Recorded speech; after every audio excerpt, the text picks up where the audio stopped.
मैंने एक वीडियो देखा था इंस्टाग्राम पे, उसका हस्बैंड बाहर गया था तो उसका ऐसा है कि मैं कैसे रहूँ, मेरे मूड स्विंग्स हो रहे हैं, मुझे चिड़चिड़ हो रही है, मैं इंडिपेंडेंट हूँ तो भी मुझे उसके सिवाय नहीं रहा जा रहा है। आप कह रहे हो मैं इंडिपेंडेंट हूँ फिर भी मैं हस्बैंड को इतना मिस क्यों करती हूँ, 2 दिन भी नहीं रह सकती, ये वो ऐसा वैसा। आप इंडिपेंडेंट हो ही नहीं।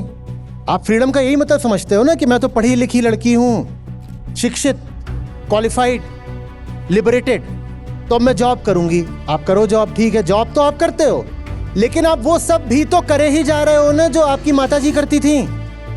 तो फ्रीडम कहाँ है? ऑफिस में काम करेगी, लेकिन वापस आके अब वो घर का भी जैसे पुराना पुश्तैनी परंपरागत काम था वो भी करेगी।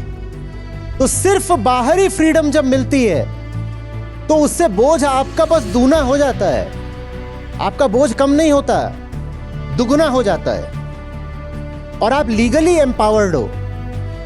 भारत के संविधान ने और भारत के कानूनों ने आपको सुरक्षा दे दी है और ताकत दे दी है।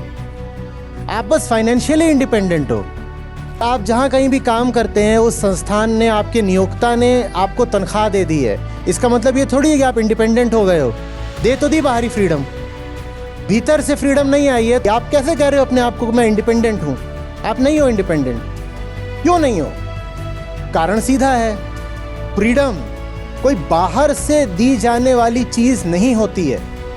मुक्ति या स्वतंत्रता सबसे पहले आंतरिक होते हैं। जो भी मनुष्य, स्त्री या पुरुष, अपनी पुरानी मान्यताओं, अपने पुराने किरदारों, अपनी पुरानी पहचानों में अभी फंसा ही हुआ है, उसको आप बाहरी तौर पर कितना भी सक्षम बना दो, भले ही उसकी रक्षा के लिए, उसकी ताकत के लिए आप कानून बना दो, भले ही आप उसको कई तरीके के आरक्षणों का भी लाभ दे दो, लेकिन फिर भी वो इंडिपेंडेंट नहीं हो पाएगी।